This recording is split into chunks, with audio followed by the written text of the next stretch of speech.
So I kind of have to go back to when I was 19 to finish up my internship. We had to do a 5-week mission trip, and we ended up going to Europe, and we went several different places in Europe. We went to Great Britain, London, Paris, France, Prague, Czech Republic, Amsterdam. So we were all over the place, and you know, for a kid coming out of, you know, small town Arkansas, it was just, you know, crazy to think that a year out of high school that I'm standing in Europe and seeing things that I've only seen in movies and pictures and stuff. And you know, I wouldn't say that missions really sparked in me then, but over the years I've wanted to take mission trips, but just because of you know, where I was at ministry-wise. I've had many opportunities to go, but I just didn't make the time. But I knew it was something I needed to do. But probably about 6 or 7 years ago, I had something in my heart that really, up until this trip, I wasn't able to do, and that was just my love for videography and photography. I wanted to take that into other countries, and as the pastor of our church, I wanted to be able to go and bring that footage back, so that my heart's desire is that I inspire people. I just felt like the Lord was saying, you'll never know who might be watching this footage, who might be listening to the testimonies of the people that went, and there might be the next great missionary to the world that comes right out of this church. And really just had in my heart, I wanted to go on a mission trip, and I wanted to offer it to anybody who wanted to go from our church.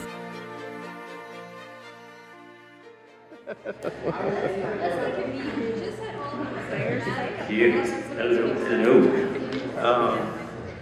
We do a lot of outreach. We do a lot of community service projects. That with a lot of minerals do. Mares para ir de paso.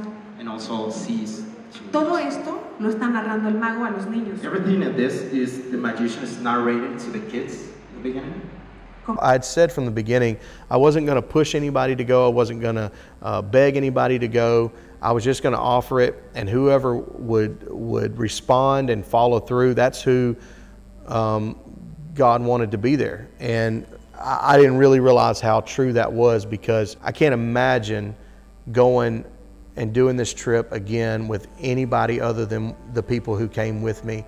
But to be honest with you, had we known what we were in for, I'm pretty sure not one of them would have signed up. I didn't go in expecting anything except for the work.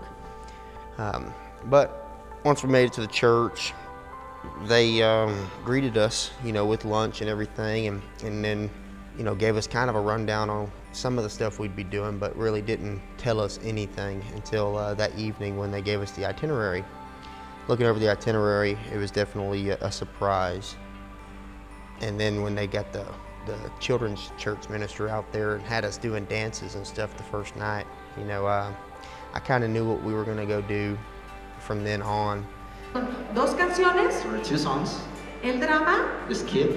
Y la última canción para cerrar. And then now the final song, just to close off. Sí. Les voy a hacer una pregunta. I'm going to ask you a question. ¿Cómo trabajas cuando estás con niños? How do you work when you're with kids or that sort of stuff? ¿Así? Like this? ¿Así? Like this? No, ¿cómo tienes que trabajar cuando Now, estás how con niños? are you going to work with kids? Tienes Well, que you have estar to, súper sonriente, you have no super paras de smiley, sonreír, nunca jamás. exaggerated, like, yeah. Te va a doler aquí. It's gonna hurt like your jaw. Siempre sonríes, te estás Smile. moviendo mucho. You're moving a lot. Ajá, porque la atención de los niños Because the kids' attention span dura muy is poquito. very short. So, Y yo necesito que su atención esté conmigo. so we need that attention is with me or with Entonces us. yo necesito estar llamando su atención todo el tiempo. So I need to keep Sí. drawing the attention for the kids. Thought we were going up there to work, but ended up doing lots of outreaches because of a certain individual didn't tell us. But ended up being probably better than I expected it.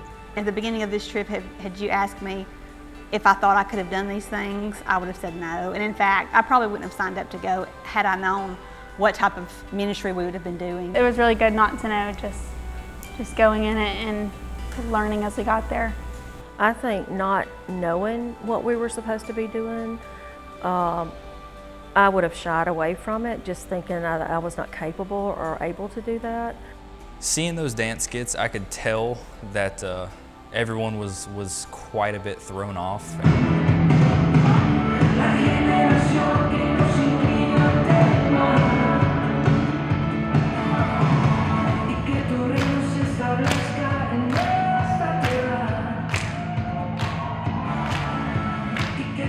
And once we got to the hotel and just kind of, you know, processed what had happened and stepping into the next day, I knew that that this was definitely going to be not really a challenge. Yes, a challenge, but an opportunity more than anything.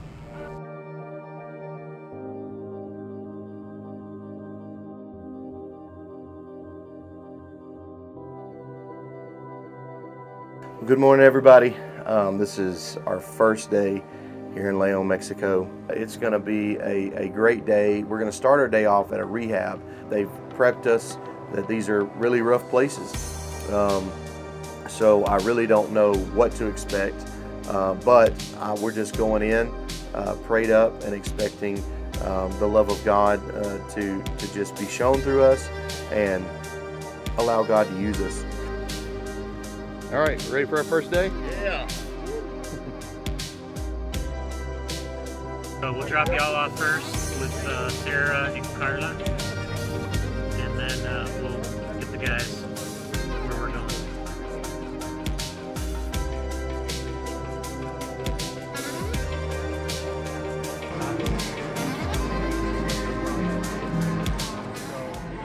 We thought we were going to build an orphanage. We get there, and the first thing on our itinerary the first morning was to visit a drug rehab for women. So the women went to the women's rehab, and the men went to the men's rehab.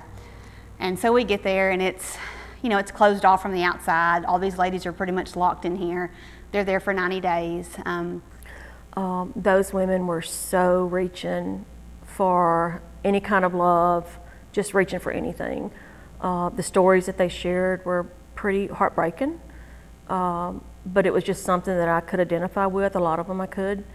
And so it was very easy to share my story with them because they were in the same spot.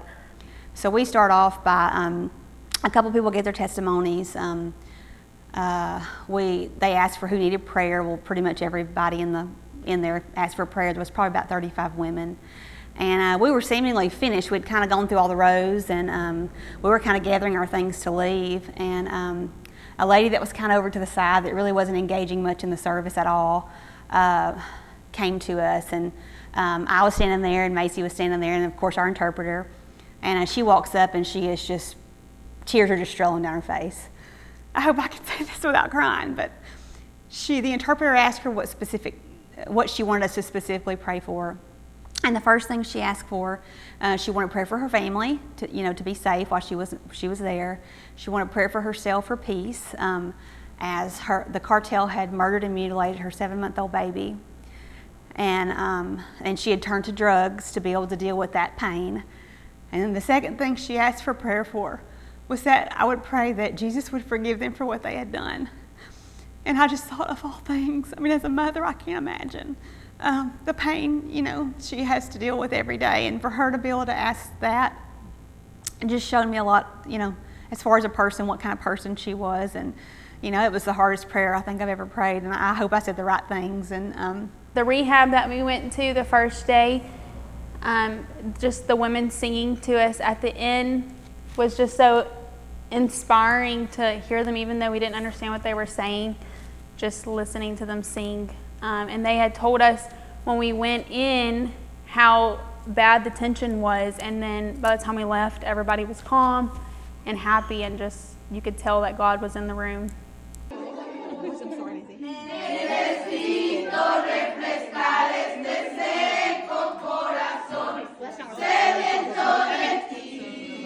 So these people that are drug addicted, alcohol addicted,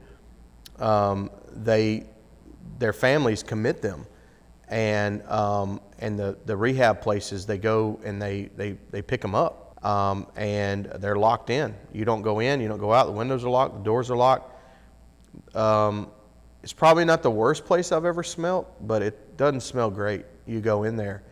And so these guys are coming down off of drugs, they're coming down off of alcohol, they're scared, they're mad. It was a difficult place, especially to be thrown into right off the bat.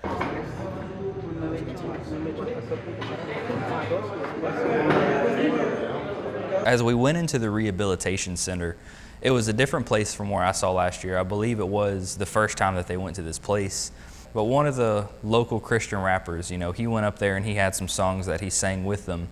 And I remember the song from last year, you know, one of the Spanish words is Todopoderoso, which basically means, you know, Almighty, talking about God Almighty. And, you know, he says a particular line of lyrics, and then everyone says Todopoderoso. And it was just that song in particular, like, it stuck with me since last year going.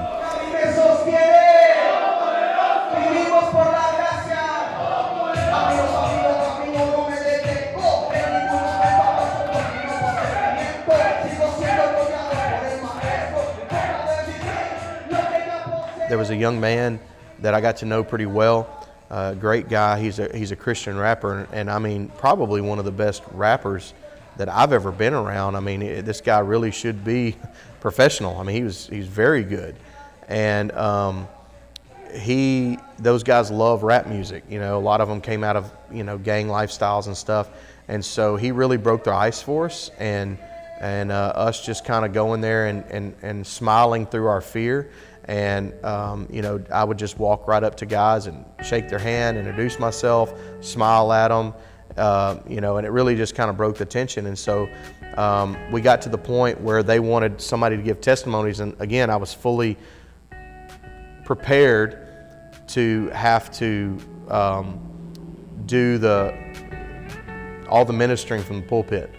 And Elijah got up and gave his testimony. And before I knew it, Trevor got up there, never spoke in front of people before. And then Micah got up there, and it was so awesome to see these guys step up and embrace their fear, step out of their comfort zones and go.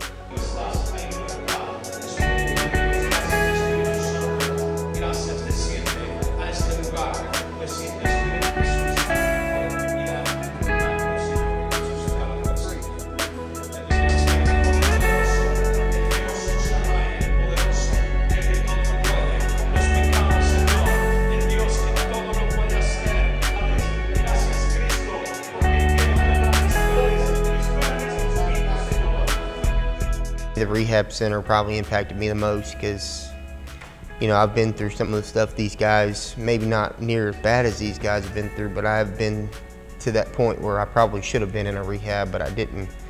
And God brought me out of that. So that was an eye-opener to see some of these young guys to these older guys still in there, you know, wanting to do better for themselves, and that's why they're there. Some of them actually put themselves in there, some of them didn't, you know, they didn't have a choice, but I'd say that probably giving my testimony to those guys and just talking with them and seeing how they have to live to get away from the badness of their life, you know, and how good we got it over here. That probably impacted me one of the most. We leave there pretty in shock and awe, wondering, can we do this for the next 4 or 5 days? So we come back and we get everything packed up in the van and go to the first outreach, going out to different houses in the colonia and handing out flyers, knocking on doors and telling them, you know, hey, we invite you to a party that we've got over here at the playground area. But so I was trying to figure out what the wording was in Spanish, you know. So invito un fiesta, I invite you to a party. But I messed up on one of the times I said it, and I said invito un siesta, which is I invite you to a nap, and everyone around me just started cracking up laughing. We get back from handing out flowers. When we round the corner, all these people are coming out of every nook and cranny you can think of, and they're all carrying their lawn chairs and stuff. And so I don't really know the numbers, but there were several hundred people that showed up to that first outreach. This was the very first, outreach we went to, other than the rehab. But we went there, and it was actually the first couple that I went to. They went up to them and they said that they needed prayer for. Apparently, they had a little boy that was probably 1.5 years old, and the father of the little boy had passed away, and this other man had stepped up to be the father to him as well. They were trying to have other children, but apparently a witch doctor or something of that nature supposedly put a curse on them for them not to have any more children, and they have had 2 miscarriages since then, which was a very big asking for my first really praying over somebody, I guess, but pulled it together and got it done. And I'm still praying for them to this day that they will have another child here soon. But yeah. We did that outreach and we loved on people. People got saved. We prayed for a bunch of people and just had, it was intense, but it was good at the same time.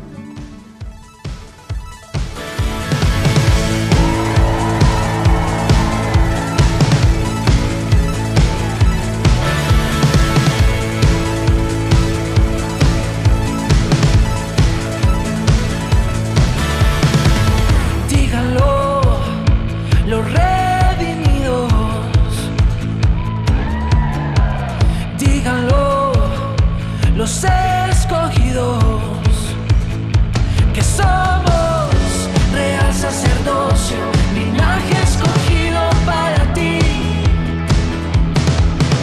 la generación que nos inclina ante el mar, y que tu reino se establezca en esta tierra.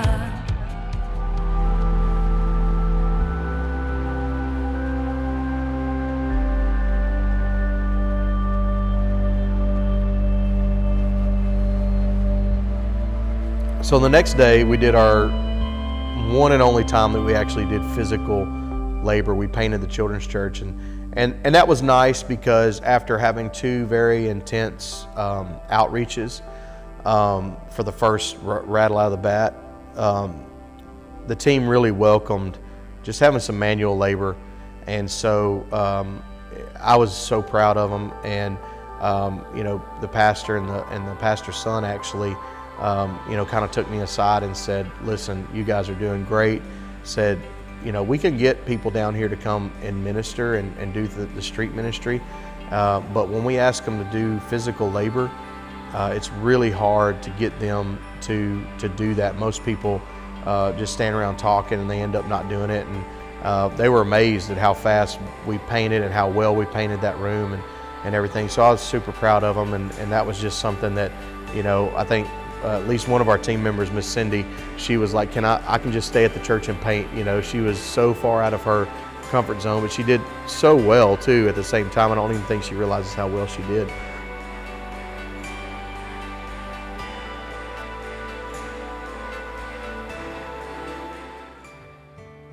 We showed up at this, it was basically like a park, and had a big playground and a sand soccer field. And they started giving us these flyers, which we've done it before, sending out the flyers, so I kind of already knew what we were going to do. But as soon as we walked up the stairs and went around the corner, this guy came out, and basically he could speak English for one, which just kind of surprised me right off the bat. Said he was originally from Chicago, or spent some time in Chicago, and then had came back down here and had gotten mixed up with the cartel. Yeah, tell the story what just happened. The man up there from originally from Chicago was a drug dealer, and he was asking me for money so he could pay off the cartel, so he could pay off the drugs and get out of that life. But I knew that the best thing for him was just to hear the word, and not to give him money, because money wouldn't do anything for him.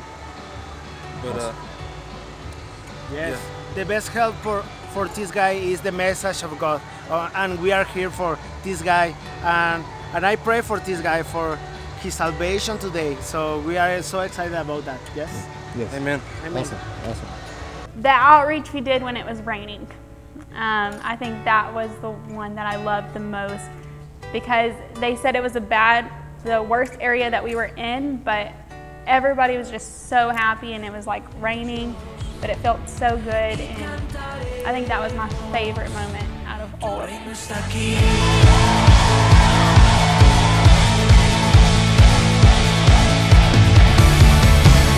Que tu reino se establezca en esta tierra,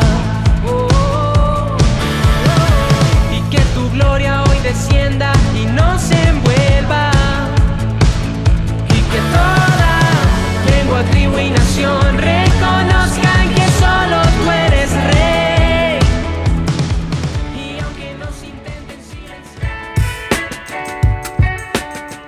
One of the funniest things, it's a guy that we have affectionately dubbed Scarface. No, Starface. Not Scarface, but Starface. As children are beginning to come, we've got some of the ladies, and even, you know, anybody really, they're painting kids' faces, painting their fingernails, you know, tying bracelets on, that kind of thing, just to kind of a pre-service type thing, just to kind of get them there. And I notice I'm taking pictures, and I kind of walk behind, and you know, Jennifer is painting kids' faces, and Miss Mitzi is tying bracelets or painting fingernails or something. But we're all just right there. I'm taking pictures, I'm taking video, and I notice there's a gentleman standing right next to the line, not in the line, but right next to the line. And so my first thoughts were, this must be a father of one of the children that are in line getting their face painted. He's just waiting. So I didn't really think a whole lot of it. And as we're standing there, the child that Jennifer was painting the face of, you know, was done and walked off. Well, as soon as it did, this guy like butts in front of the rest of the kids and like gets down on his knees in front of Jennifer like he wants his face painted. Of course, the look on her face was like, what do I do? And so she kind of looked at some of the team members and from the church, and they were like, yeah, it's fine, you know. So she's like, okay. So she starts painting his face, and I don't know, things just started looking kind of strange to me. So I kind of stood in the back, you know, back behind Jennifer, just to make sure, you know, the guy didn't try anything. But I was trying not to look like I was being judgmental, so I was halfway acting like I was ignoring the situation, but I was paying attention. And I didn't see this, but I'd kind of realized this is probably okay. So I kind of walked back around to the back side of where the guy was, and I was taking more video and pictures. Well, all of a sudden I noticed that that Javier's wife, Sarah, which Javier is ex-cartel. He's got a wonderful testimony. I hope to be able to tell that to you. But Sarah doesn't play. So I just see Sarah like pretty abruptly going to the guy, pulling him up off of his knees in front of Jennifer and telling him, I can hear her saying niños, which is kids. You know, I could hear her saying, you know, this is for the kids. You need to kind of go on. And so she kind of dealt with the situation. But what had happened was he had gone from just kind of kneeling down in front of her, letting her paint his face. He had kind of grabbed her legs. And so when he did that, Sarah was on top of things. And we just had such a great team around us, and it really made you feel safe. But so we dance in the rain, we do all the ministry, we do the salvation altar call, and at the end we always ask if people need special prayer. So they ask people need special prayer, and this guy raises his hand, and then they send us out with the interpreters to go around asking them what they need prayer for.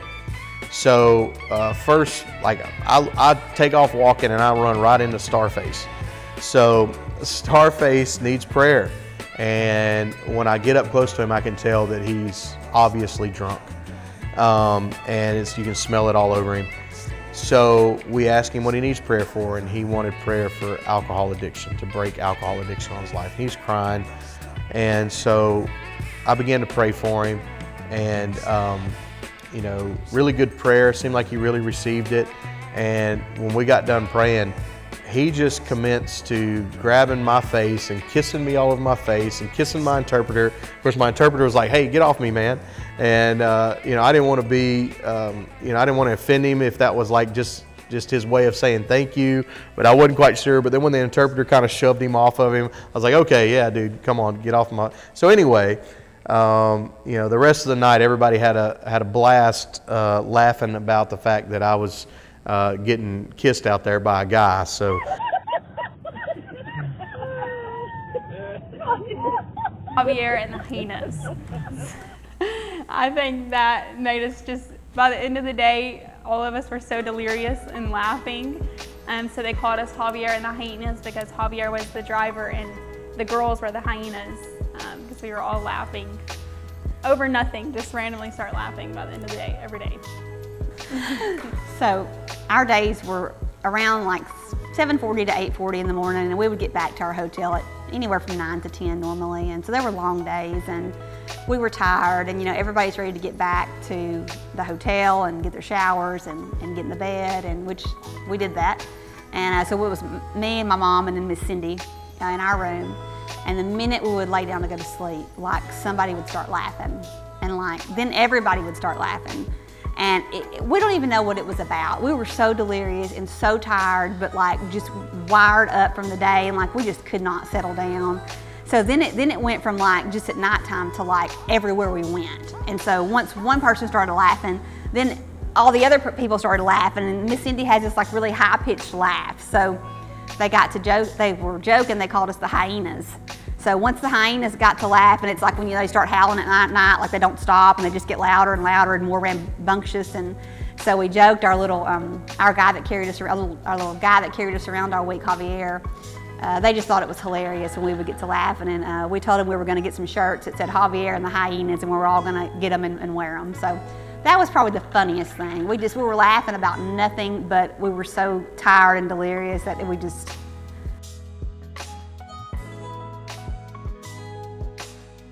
So on Saturday is what I labeled in my notebook of recording everything. I titled it The Longest Day because it really felt like the longest day there. We had 2 outreaches that we went to, and come to find out, you know, we had been told that they never really had groups come in and do an outreach back to back.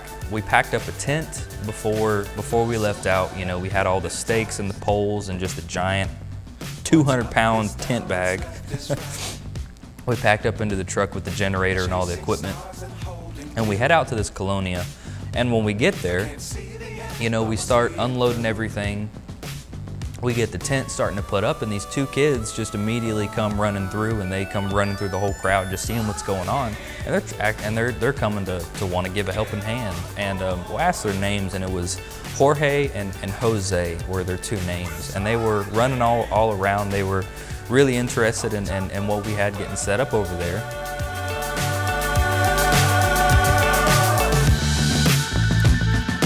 Dangerous times, don't fly too high. Be sure to keep the ground in sight. Fly forever if you keep it tight. Love the world, but keep the sky on your mind.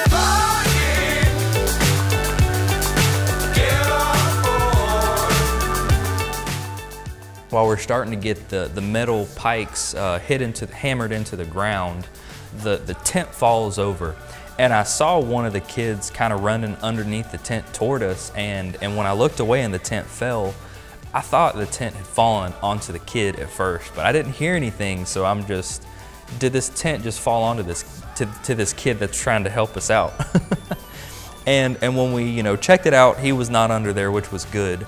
But we get the tent back up and we get all the pikes hammered into the ground, so that was fun. We had about three big sledgehammers that we were using to pound into the ground.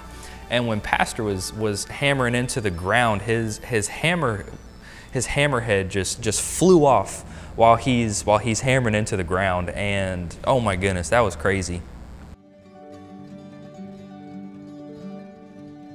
One of the greatest things that I saw were the people of our team that have never spoken in front of people before, just breaking out of that fear, breaking out of those, those comfort zones. And, I didn't really mean to do it. It wasn't my intention. It was just matter of fact. But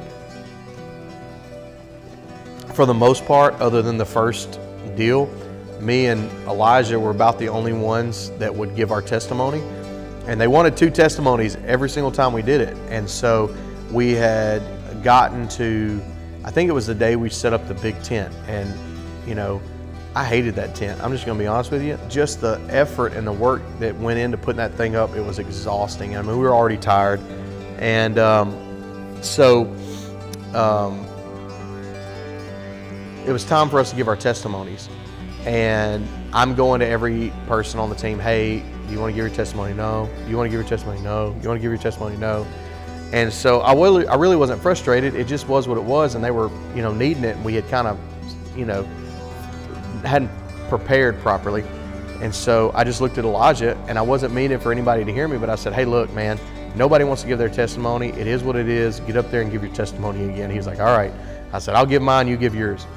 Well, some of them heard me, and I think it made them feel bad that maybe like they weren't stepping up, and that really wasn't my intentions.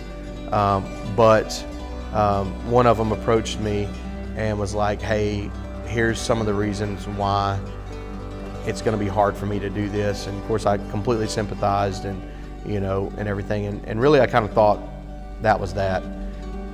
Me and Elijah, maybe 1 or 2 other, we're just going to have to tote that load, and that's kind of what I told everybody. Like, hey, everybody's going to kind of find their spot, and let's just do what we do, And I was so blown away when Jennifer and Macy, when they got up at one of the next outreaches, and unprompted, they were like, I'm ready, I'm doing it, because I'd already went up to some of the other people, and they were ready to go, and they were like, nope, we're doing it. We're doing ours. And Macy did phenomenal. Really, it was the right testimony at the right time.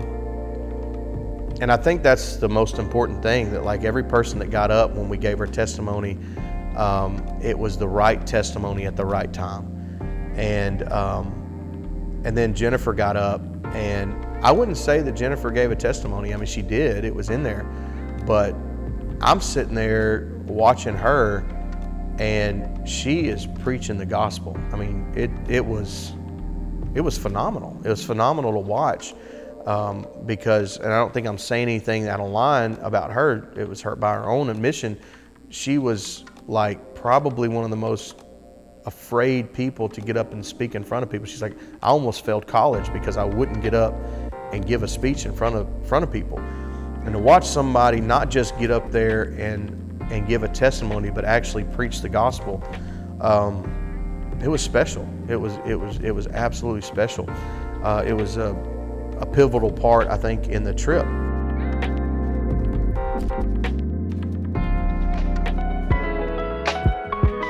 We've been giving so much spiritually these last few days, and now we get into church.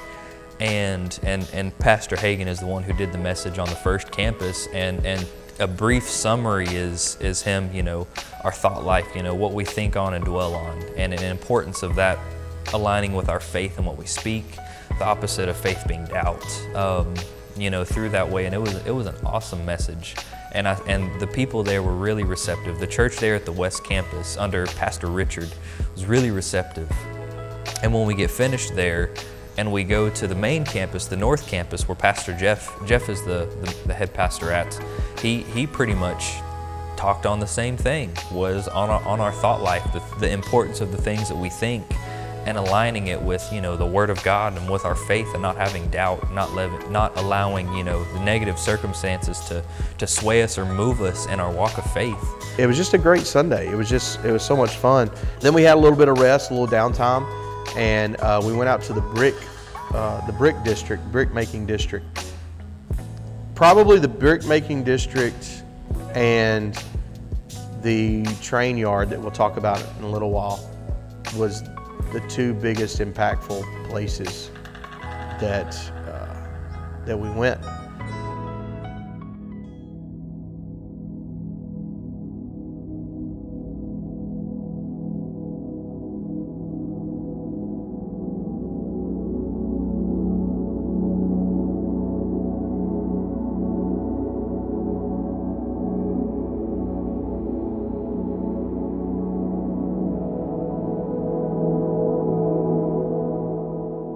The sad part about this colonia, my interpreter told me later, he said that incest is rampant in this colonia. And because of that, there's a lot of genetic defects in the kids and all these things. And then the kids are like 5 or 6 years old, and they put them to work making bricks, stomping mud. I mean, you're seeing 5 and 6 year olds with mud up to their knees. They've been working all day, and they work like 24-hour shifts.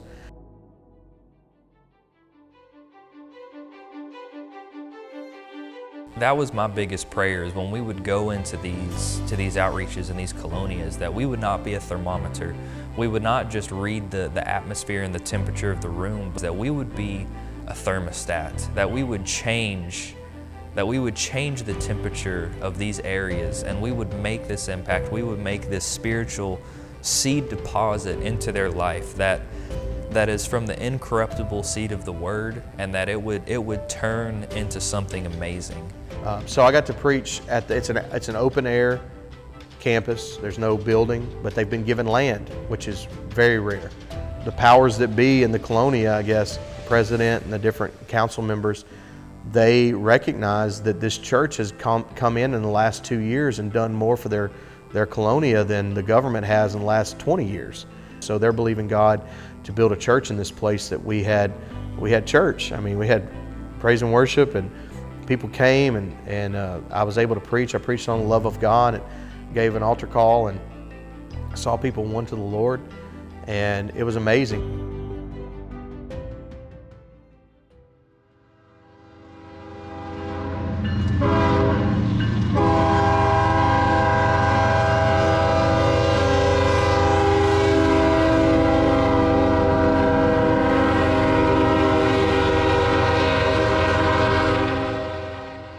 The train station especially was unbelievable. So a little backstory, like this is apparently a place where the train slows down, where immigrants come from southern areas they're moving, you know, trying to head up north, and they're from Honduras and Venezuela and different areas like that. And they come with nothing. I mean, they come with very little to nothing. And the first job I had at Friends of the Train, which is the name of this ministry, was sorting clothes. And so we were told up front that discard anything that's long, flowy, has strings, that's slick, because when they go to get on and off the train, you know, they could potentially hurt themselves or get caught in the train, and, you know, people have gotten killed trying to get on and off the train. And so that was different. I would have never thought of that.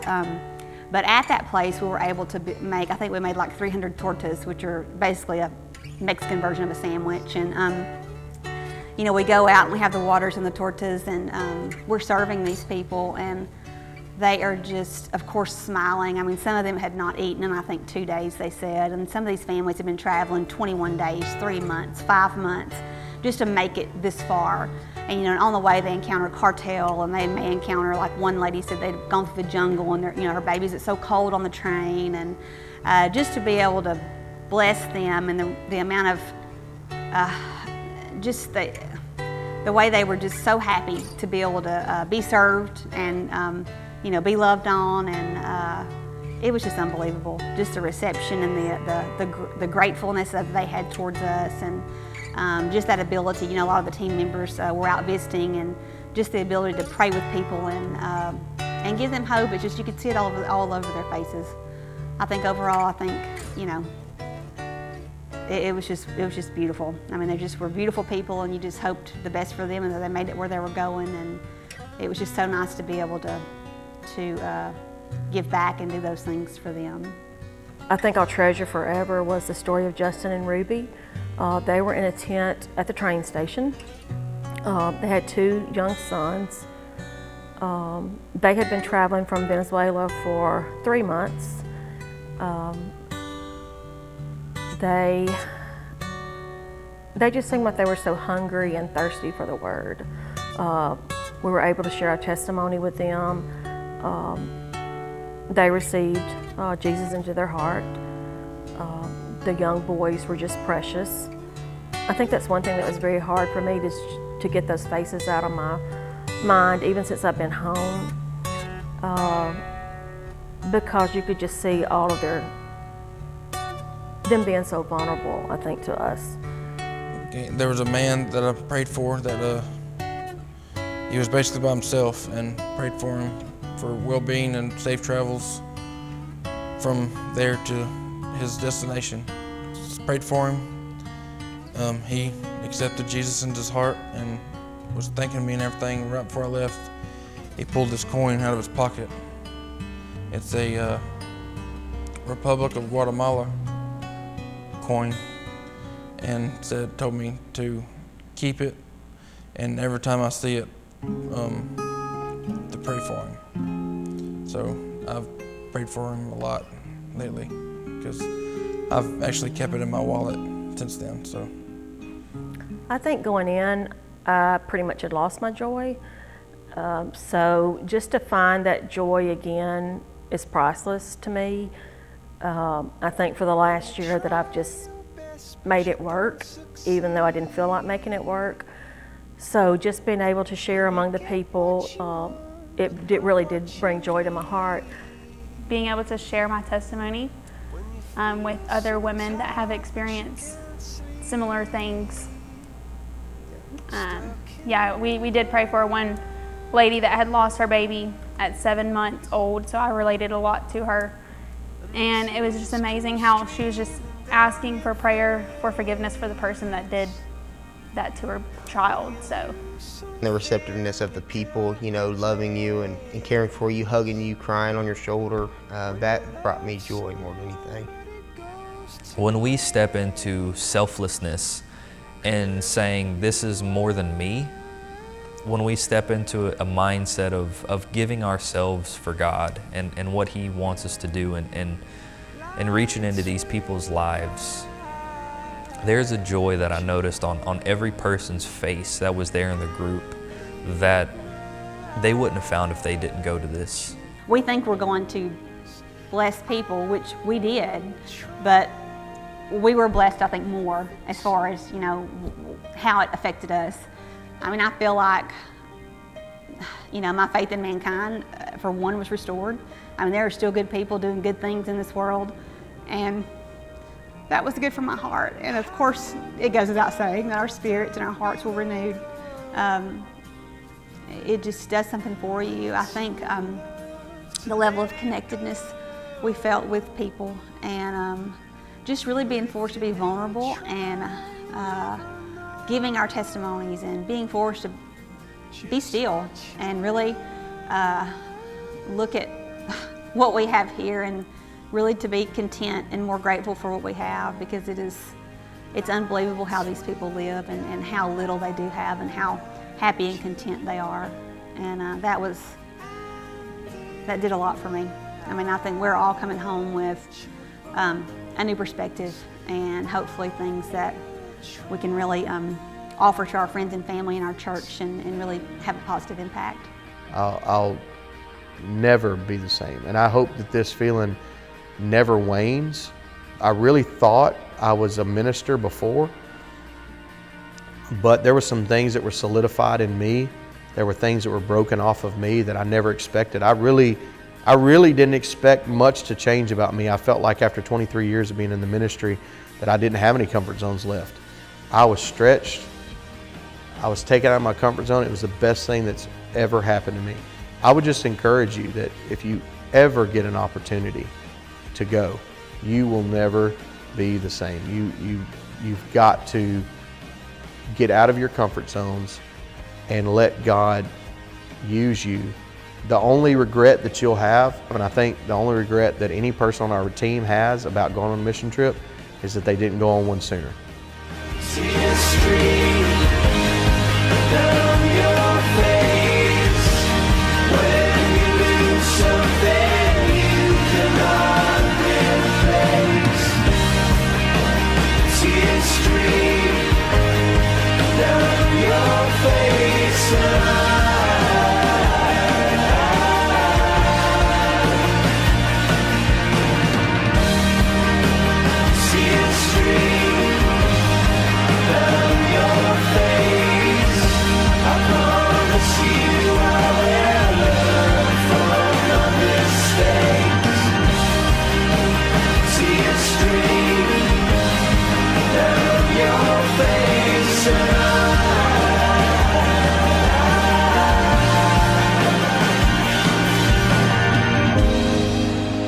Lights will guide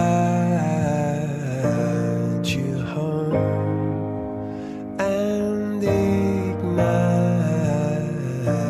your bones, and I will try to fix you.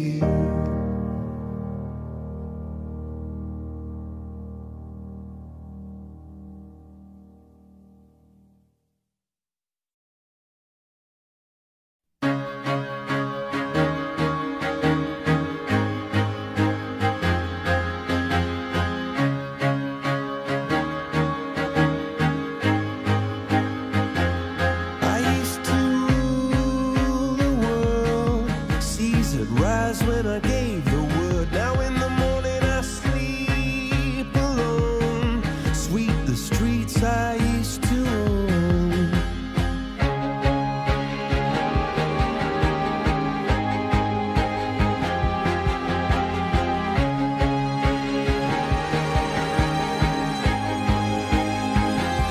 I used to roll the dice, feel the fear in my enemy's eyes. Listen as the crowd would sing. Now the old king is dead, long live the king. One minute I held the key, next the walls were closed on me, and I discovered that my castle stand upon pillars of salt and pillars of sand. I hear Jerusalem bells are ringing, Roman cavalry choirs are singing. Be my mirror, my sword and shield, my missionaries in a foreign field. For some reason I can't explain, once you've gone it was never, never an honest word. And that was when I ruled the world.